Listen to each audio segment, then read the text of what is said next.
Assalamualaikum warahmatullahi wabarakatuh. Halo teman-teman semuanya. Jadi di video kali ini kami dari kelompok 11 akan memaparkan hasil diskusi kelompok kami yang berjudul Teori Belajar Neurofisiologis Donald Oldingham.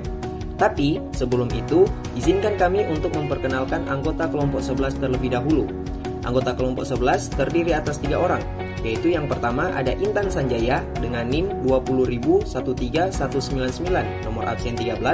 Yang kedua ada Nur Solehatunisa dengan NIM 2001331 nomor absen 27. Dan yang ketiga ada Firzan Ahmad Cirzin Peputungan dengan NIM 2001353 nomor absen 42. Serta perkenalkan juga Bapak Yuzarion SAG SPSI MSI, Ibu Nurul Hidayah MSI Psikolog, dan Ibu Fuada Fakrudiana SPSI MPSI Psikolog selaku dosen pengampu mata kuliah Psikologi Belajar. Baiklah, itu tadi sedikit perkenalan dari kami dan langsung saja kita masuk ke materi. Donald Oldingham adalah seorang psikolog yang mengkhususkan dirinya dalam neuropsikologi. Di dalam bidang ini, Hebb mencoba meneliti bagaimana neuron mempengaruhi kegiatan psikologis saat dalam proses belajar. Sistem syaraf adalah satu dari sekian sistem koordinasi yang mentransmisikan stimulus ke reseptor untuk dideteksi sehingga menimbulkan reaksi dari dalam tubuh. Donald Oldingham menggunakan prinsip neuropsikologis.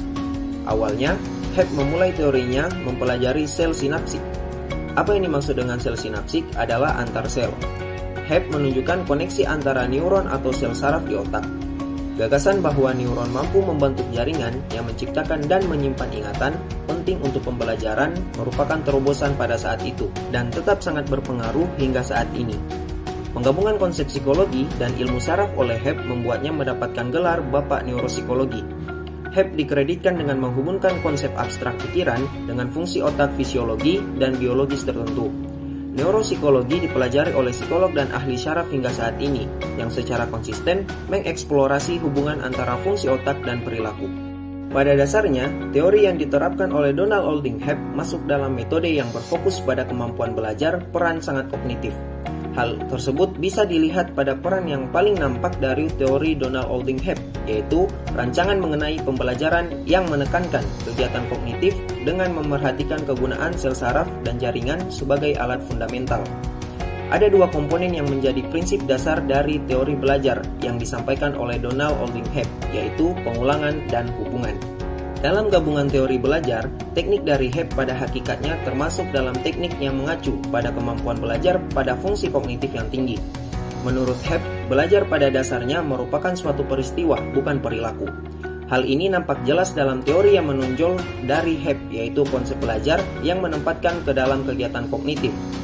Mengamati fungsi sel saraf dan jaringan saraf sebagai alat fundamental. Pengulangan dan hubungan ini biasanya menjadi tugas utama dari sel-sel otak. Sel saraf di otak bisa menjalankan kewajiban dengan pelatihan dan rangsangan. Dengan adanya pengulangan, bisa membuat siswa merasa lebih percaya diri.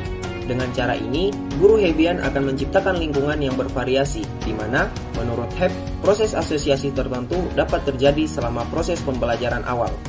Teori pembelajaran Donald Oldingham, bentuk kedua pembelajaran Hebb bisa dijelaskan menggunakan prinsip Gestalt daripada prinsip asosiatif. Dari penjelasan di atas, dapat ditarik kesimpulan bahwa neurofisiologi adalah cabang fisiologi yang mempelajari fungsi sistem saraf. Tokoh dari teori belajar neurofisiologi adalah Donald Oldingham. Di dalam teori Hebb ini, dia mencoba mempelajari bagaimana sebuah neuron mempengaruhi kegiatan psikologi, contohnya dalam kegiatan belajar. Hebb menunjukkan hubungan antara neuron dan sel saraf di otak. Ketika sel-sel saling berhubungan, saraf akan secara aktif dirangsang oleh impuls yang dikirim. Lokalisasi cerebral menyoroti pembagian menurut fungsinya. Donald Oldingham memiliki 2 komponen prinsip belajar yang mendasar, yaitu pengulangan dan hubungan.